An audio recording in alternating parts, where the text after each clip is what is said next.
Et notre invité ce matin dans la grande interview CNews et Europe 1, c'est Sébastien Chenu. Bonjour à vous. Bonjour madame. Député RN du Nord, on va évoquer la protection des enfants qui est au cœur des débats. Les Français s'interrogent après la mort de Liana, après les scandales, les agressions à répétition dans le périscolaire à Paris et dans d'autres villes.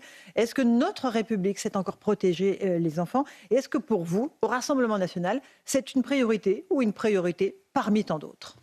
Non, vous avez raison, c'est une priorité absolue, et cette priorité, elle a été délaissée les années passant, avec probablement un certain nombre d'explications à cela. Pour l'instant, c'est un scandale, c'est la faillite de la justice vis-à-vis de l'enfance de notre pays, une faillite qui est quand même alimentée, il faut bien le dire, chaque jour par d'autres scandales, des scandales nouveaux. Le scandale de cet animateur périscolaire à Paris qui était poursuivi pour 9 agressions sexuelles sur des fillettes et qui est relaxé. Comment voulez-vous que les Français... Faute de preuves selon le tribunal correctionnel. C'est Gérard Miller qui est 90 fois présumé innocent et qui continue à se balader. Tout ça, effectivement, souligne la faillite du système. Mais c'est vrai que tout le système, vous ne préservez personne justement dans ce système? De ce système judiciaire. Je disais, il y a eu des raisons à cela, des raisons objectives et récentes. Par exemple, la réforme de Darmanin sur la police judiciaire a beaucoup abîmé... Quand il était ministre de l'Intérieur. Quand il était ministre de l'Intérieur, a beaucoup abîmé la possibilité pour les enquêteurs de pouvoir travailler de façon active. Ça, c'est le résultat des politiques qui ont été menées. Mais ça remonte, je crois, à beaucoup plus loin. C'est probablement aussi la question du rapport à l'enfance, du rapport à la protection de l'enfance. Nous, parmi les propositions qu'on a, et Marine Le Pen le défendait hier, elle disait effectivement il faut reconnaître des signaux faibles, et la détention d'images pédopornographiques est un signal, même pas faible, mais très fort. Et on pense que les détenteurs d'images pédopornographiques devraient être sanctionnés beaucoup plus lourdement qu'ils ne le sont actuellement. En prison? Qu'est-ce que vous Avec des peines qui soient effectivement adaptées. Ça peut être de la prison ferme. En tous les cas, ce sont les Américains, je crois, qui ont révélé qu'il y avait des centaines de milliers d'images, de millions d'images pédopornographiques qui étaient détenues par des Français. Et face à cela, qu'est-ce qu'il y a comme moyens qui sont mobilisés? Je crois qu'il y a 45 magistrats, personnels de justice qui sont chargés de s'en occuper. Donc on voit bien que face aux défis majeurs, les moyens ne sont pas au niveau. Donc d'un côté, il y a les peines, bien adapter notre arsenal de peines. Et puis de l'autre côté, les peines, hein. Oui, mais la loi existe, il faut les l'adapter parce que souvent, on a des gens qui ont du sursis, on a des aménagements de peine. Et puis évidemment, je pense que quelqu'un qui tue ou qui viole un enfant doit rester derrière les barreaux. Est-ce qu'il n'y a pas un problème uniquement de moyens? Il y a aussi un problème d'idéologie. Est-ce qu'il n'y a pas une idéologie qui irrigue tout le système judiciaire français depuis 40 ans, qui est clairement une idéologie de gauche? Oui, probablement. D'ailleurs, on sait très bien que cette idéologie, qui est l'idéologie de mai 68, a probablement fait entrer dans les têtes un rapport à la petite enfance dans le pays, qui est celui qu'on connaît. Mais je note aussi que cette idéologie, elle s'attaque à d'autres choses. Je regardais le texte de la loi intégrale, dans laquelle il y a des choses très intéressantes, des choses qu'on peut voter.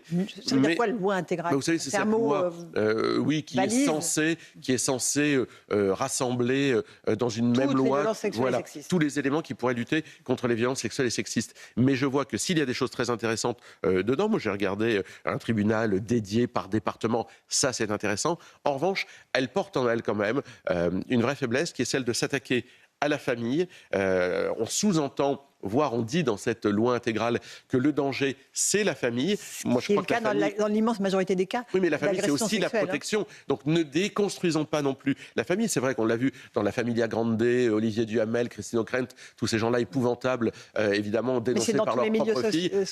Bien sûr, mais je donne celui-ci parce qu'il a été documenté par un livre très bien fait de Camille Kouchner. Mais attention à ne pas déconstruire un peu plus et abîmer un peu plus la famille. Et puis de l'autre côté, c'est aussi à montrer du doigt les hommes. Moi, je crois qu'on a besoin d'embarquer les hommes dans le combat de la protection de l'enfance. Et le discours qui dit le patriarcat, les hommes sont tous des assassins ou des tortionnaires en puissance, attention à ce qu'à la fin, avec les meilleures intentions de début, on n'arrive pas au pire résultat. On a besoin d'embarquer tout le monde dans la protection de l'enfance. Y compris les hommes qui sont impliqués en grande majorité dans ces affaires de harcèlement. On parle quand même des moyens. Quelles sont vos propositions au RN concernant la justice? Il y a à peu près 7800, 7900 magistrats aujourd'hui. Vous en voulez combien de plus? Est-ce qu'il ne faut pas renverser la table et mettre le paquet sur la justice? Mais bien sûr, ça fait partie, Marine Le Pen l'avait proposé dès 2022, en tous les cas dans son programme. C'est effectivement des moyens.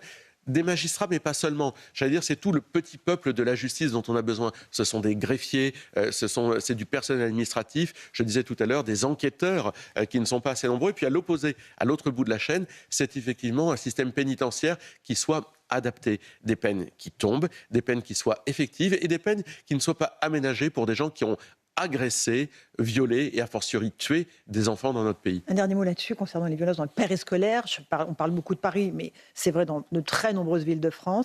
Est-ce qu'on est face à des violences systémiques? Là, on parle de 132 suspendus dans les écoles de la capitale depuis le début de l'année, 52 pour violences sexuelles. C'est un système qui était en place? En tous les cas, on a l'impression que si ce n'est pas un système, et il y a eu des yeux qui sont restés fermés, les yeux des élus parisiens qui sont restés fermés face à ce qui a été visiblement organisé. Or, si c'est organisé, ça ressemble à un système. Et moi, j'en veux beaucoup à l'appareil politique socialiste, socialo-communiste parisien, d'avoir fermé les yeux sur tout cela, dont les remontées ont été quand même significatives toutes ces années passant, et sur une organisation dont les enquêtes nous diront si elle était systémique. Emmanuel Grégoire, qui est le maire de Paris, dit qu'il veut poursuivre au pénal tous ceux qui sous-entendront que la ville de Paris a sciemment engagé des pédocriminels.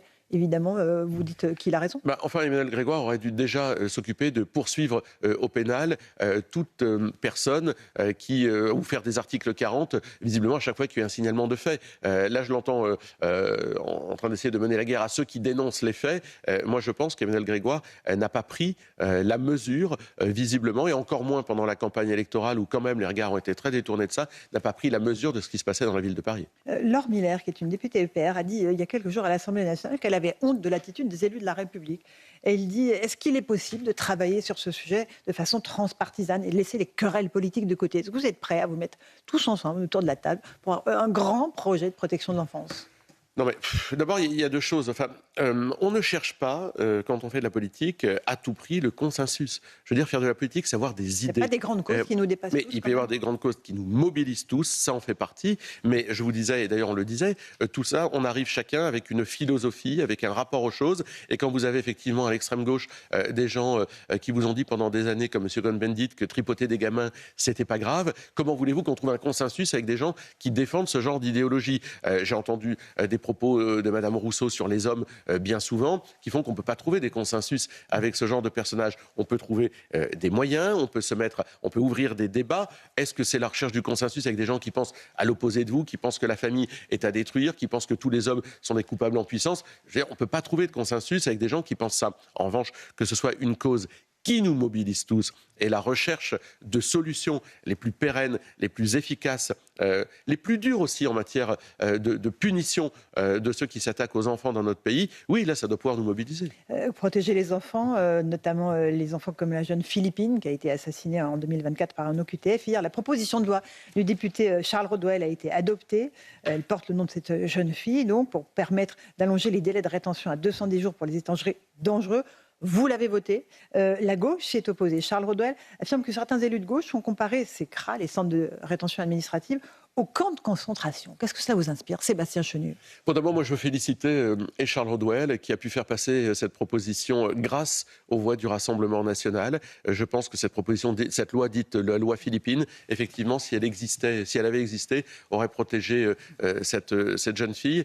La gauche a été indigne. La gauche, dans son ensemble, est toujours là pour défendre le délinquant, toujours là dans des excès de langage qui sont très choquant, car faire le parallèle entre un CRA, un centre de rétention, et un camp de concentration, je vous rappelle que les centres de rétention administrative sont gérés par des fonctionnaires français, sont des centres dans lesquels il y a des gens qui ont vocation à repartir, et mettre le parallèle avec le camp de concentration me semble au mieux déplacé. Au pire, c'est encore l'utilisation de l'histoire la plus épouvantable du monde à des fins politiciennes. L'extrême gauche et la gauche et ses partenaires se sont encore une fois déshonorés. Ils sont jamais là, jamais au rendez-vous pour protéger les Français. Jamais. Est-ce qu'il faut un référendum? Ce matin, à la une du JD News, Alexandre Jardin demande un grand référendum sur la justice. Il faut rendre la parole au peuple sur ces grands sujets. Sébastien Chenu. On peut imaginer des référendums. Moi, je suis partisan du référendum. Nous, au Rassemblement national, on en propose un sur l'immigration. Vous me direz, il y a un lien très fort entre immigration et délinquance. La surreprésentation de populations étrangères, on le voit dans les prisons, 25% des détenus ont la nationalité étrangère. Donc nous, on veut d'abord un référendum sur l'immigration. Après, Après, un référendum sur quoi? Sur la justice. Occupons-nous d'abord d'ajuster les peines, de trouver des moyens, mais on peut tout regarder. Mais je pense que la priorité, c'est le référendum sur l'immigration, et puis ensuite, c'est de remettre debout notre système judiciaire. Vous parlez des étrangers qui sont détenus dans nos prisons. Évidemment, votre proposition, c'est de les expulser. On en arrive toujours au même problème, les laissez-passer consulaires, les renvoyer dans des pays qui ne veulent pas les accepter. Qu'est-ce que vous faites? Est-ce que vous avez une proposition? Oui, mais à partir du moment où on ne tente pas le bras de fer avec ces pays-là, on le voit avec l'Algérie. C'est toujours pareil. Est-ce que ça a marché? Rien n'a marché avec l'Algérie parce que rien n'a été tenté. C'est-à-dire que le bras de fer qu'on doit tenter... Bruno Retailleau n'a pas tenté? C'était très timide, c'était un petit bras tout maigre, c'était un petit bras sans muscle, c'était pas grand-chose. Et puis il a été vite découragé. Puis finalement, il s'est sauvé du gouvernement dans lequel il avait finalement jamais rien eu à faire. Il n'aurait jamais dû aller dans ce gouvernement Macron, Bruno Retailleau. C'était mort d'emblée. Mais tenter le bras de fer, ça veut dire faire pression sur les visas, faire pression sur, là aussi, une espèce de caste qui se fait soigner dans notre pays, qui a un certain nombre de biens, sur la possibilité des transferts d'argent, sur les subventions, enfin... l'aide internationale, la coopération. Enfin, tout ça, c'est des chantiers sur lesquels il faut agir si on veut faire pression sur les États. Je vous rappelle qu'il y a aussi des États européens qui ont des étrangers, qui ont des citoyens à eux, qui sont donc des étrangers pour nous, qui sont dans nos prisons et avec lesquels il est possible d'avancer probablement un peu plus facilement. Sébastien Chenu, on parle d'immigration au niveau européen. Le pacte asile-immigration est effectif. Est-ce que ça va changer quelque chose? Et est-ce que vous saluez par exemple le travail de François-Xavier Bellamy qui a fait bouger les lignes, qui a pas hésité à travailler avec toutes les droites européennes? Est-ce que ce n'est pas un signal que vous pourriez faire pareil en France? C'est une bombe à retardement, ce pacte d'immigration, parce qu'en fait, ça dit idéologiquement qu'on doit accepter le déménagement du continent africain sur le continent européen. Et je pense qu'à partir du moment où l'Union européenne essaye de faire passer cette fumisterie, cette idée néfaste, c'est une bombe à retardement qui va en plus nous coûter cher financièrement. Moi, je salue les élus, quels qu'ils soient, et ceux du Rassemblement national ont été largement à la manœuvre pour essayer effectivement de protéger les Français de cette idéologie européiste. Demain, ça fait partie des chantiers qui sont devant nous. Vous savez, François Bayrou parlait d'Himalaya. Il y a plusieurs Himalayas devant nous. Il y a la lutte contre l'immigration, il y a le narcotrafic, il y a la démographie. Si vous ne vous attaquez pas à ces Himalayas-là, alors le pays va s'écrouler. Il y a un autre Himalaya qui se dresse devant vous, Sébastien Chenu, c'est la date du 7 juillet. La justice rendra son verdict dans l'affaire des assistants parlementaires européens. Tout le monde retient son souffle, j'imagine, au parti que vous représentez, savoir si Marine Le Pen sera éligible ou pas. Est-ce que vous avez, vous, déjà choisi votre candidat ou est-ce que c'est la justice qui va le faire ? C'est quand même étrange que dans une démocratie, ce soit la justice qui dise finalement qui sera le candidat du Rassemblement national à l'élection présidentielle. Nous, on est organisés toujours de la même façon. Marine Le Pen est notre candidate. Si la justice la privait du rendez-vous avec les Français, qui est un rendez-vous attendu pour lequel elle est prête, eh bien Jordan Bardella, qui est le président de notre parti, prendrait la relève et irait effectivement rencontrer les Français pour porter notre proposition politique. Donc nous, on s'est organisés, mais c'est vrai que notre sort politique est entre les mains de la justice et quelque part finalement c'est aussi le sort des Français qui est entre les mains de la justice à travers la possibilité ou pas pour Marine Le Pen d'être candidate. Est-ce qu'il n'y a pas des tiraillements en interne, en coulisses, au RN, entre les deux équipes? On peut imaginer que il y a une forme de concurrence entre les équipes de Marine Le Pen et de Jordan Bardella? Non, je crois que ça travaille bien. D'ailleurs, vous savez, les programmes, que ce soit ceux des élections européennes ou des législatives anticipées, les dernières qu'on ait pu avoir, elles ont été organisées, portées par les mêmes équipes. Chez nous, vous savez, l'offre politique, ce qu'on propose aux Français, je crois que c'est assez clair. Les Français savent très bien qu'avec nous, il y aura moins d'immigration, moins de fiscalité, plus de sécurité et la restauration de toutes les autorités. L'éducation nationale en fait partie. Donc vous savez, sur ça, il n'y a pas de mystère. On n'a pas de mystère sur nos candidats, contrairement aux autres, et à la cinquantaine de candidats aux élections présidentielles. On n'a pas de mystère pour Jean-Luc Mélenchon. Non, ça c'est clair. C'est votre adversaire le plus inquiétant pour vous? Mais ça dépend de ce qu'on met inquiétant. Jean-Luc Mélenchon, il est inquiétant dans le sens où je pense qu'avec lui, c'est la bascule du pays, c'est la ruine du pays. Moi, je trouve qu'Édouard Philippe, dans un autre genre, est très inquiétant parce que c'est la poursuite de la Macronie. Gabriel Attal, son clone, c'est pareil. Ça, c'est la poursuite de la Macronie. Ce qui est très inquiétant aussi parce qu'à la fin, le pays bascule également. Donc moi, je crois qu'il faut prendre les gens très au sérieux, nos adversaires très au sérieux. D'un côté, vous avez un candidat de l'espèce de révolution permanente et du communautarisme qui est Jean-Luc Mélenchon, qui souffle sur les braises. Et de l'autre côté, vous avez la poursuite de la Macronie. Ni l'un ni l'autre ne sont des scénarios qui permettront à notre pays de relever la tête. Mais avec le risque de voir la France insoumise au second tour, vous pensez que Jean-Luc Mélenchon peut passer, être élu un jour président de la République ? Je ne suis pas sûr qu'aujourd'hui, il soit capable de rassembler plus de 50% des Français. Mais je ne sous-estime pas Jean-Luc Mélenchon. Son discours est clair, sa technique est claire, il sait faire campagne. Je pense qu'il est un adversaire dangereux pour le pays. Et le sous-estimer en disant ce sera 60-40, ce serait faire commettre une faute importante. Il y a des élus comme Xavier Bertrand qui estiment qu'il est difficile de vivre en France quand on est musulman, juif ou quand on ne porte pas le prénom issu du calendrier grégorien. Vous comprenez ces déclarations de... Je ne sais pas dans quoi Xavier Bertrand s'est perdu. Je crois surtout que dans ce qu'il dit, il y a zéro sincérité. Dit Bardella-Le Pen, c'est la même chose. Il n'y a pas de sincérité dans ce que dit Xavier Bertrand. C'est une espèce de calcul pour dire moi je vais essayer d'entrer par la petite porte et puis devenir l'adversaire numéro 1 du Rassemblement national. C'est un calcul. Un jour, Xavier Bertrand était un homme de droite. Il y a longtemps, il a été un homme de droite. Il a été un homme qui défendait l'identité de son pays. Aujourd'hui, il est finalement un sous-marin du mélenchonisme. Sébastien Chenu, on est sur CNews et sur Europe 1. L'association Emmaüs a adopté à 90% des voix une motion appelant à faire barrage aux idées de l'extrême droite. Elle part du principe que si vous étiez au pouvoir, vos idées seraient un danger pour les personnes les plus précaires. Est-ce que vous comprenez une telle prise de position sur des associations qui sont censées être neutres politiquement ? Moi, j'ai beaucoup de respect pour les bénévoles et les permanents d'ailleurs de l'association Emmaüs. Et cet engagement politicien d'Emmaüs me semble résonner de façon très négative. Pourquoi ? Parce que d'abord, Emmaüs est censé s'occuper de la solidarité dans notre pays et pas faire de la politique politicienne. Et puis surtout, Emmaüs est une association qui est subventionnée par le Fonds social européen. Et moi, je pense que lorsqu'on touche des subsides publics, eh bien, on ne fait pas de politique. Lorsqu'on a un financement important, ou pas important d'ailleurs, eh bien, on reste neutre. Et ça devrait être un principe sain dans notre société.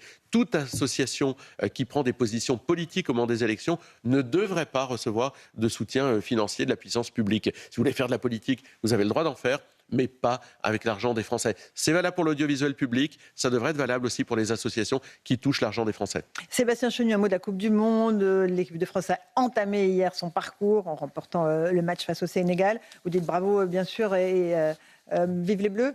Bien sûr, notre équipe a été extraordinaire. Je salue le beau match qu'on a pu voir hier soir. De Kylian Mbappé notamment ? Oui, mais moi j'étais en séance avec Marine Le Pen. On défendait la Corse hier et une autonomie encadrée, une autonomie modernisée finalement des institutions corses. Donc on n'a pas pu regarder le match. Je note simplement qu'on est parfois moins exigeant de pays comme le Sénégal, que d'autres pays comme Israël. Je n'ai pas entendu d'appel ni au boycott, ni de réserve sur le Sénégal. Je rappelle que le Sénégal a pris des dispositions pour maltraiter les homosexuels dans son pays. J'aurais bien aimé entendre quelques voix, les grandes voix de gauche, les donneurs de leçons, le journal L'Équipe, etc. Là, il n'y a pas un mot. Un dernier mot sur les violences liées au football. On a vu, après la victoire du PSG, ce qui s'est passé à Paris. Est-ce que vous redoutez qu'un tel scénario se produise ou pas ? Ou est-ce qu'on peut espérer avoir des soirées festives sans débordement violent? Il faut l'espérer, il faut le souhaiter, c'est comme ça que notre pays doit vivre, mais malheureusement, à chaque fête de la musique, à chaque match de foot, 14 juillet, les Français redoutent, se posent la question de savoir s'ils vont sortir en sécurité. C'est quand même problématique que dans notre pays, on se pose ce genre de questions avant d'aller célébrer un bon moment. C'est le problème de dispositif du maintien de l'ordre pour vous qui est posé ou pas ? C'est pas forcément le problème de dispositif du maintien de l'ordre, c'est le problème là encore de l'autorité, des peines, de l'exécution des peines et de la justice. Vous savez, si des gens volent, cassent un abribus, ça coûte 5 000 € de casser un abribus, mais savent qu'à la fin, ils ne le rembourseront jamais et verront jamais les barreaux d'une prison, ne serait-ce qu'une semaine, eh bien, ils vont continuer à le faire. Donc je pense que là encore, la restauration des autorités dans notre pays, c'est un chemin sur lequel nous sommes engagés. Merci beaucoup. Sébastien Chenu, député RN du Nord, d'être venu ce matin dans la matinale CNews et Europe 1.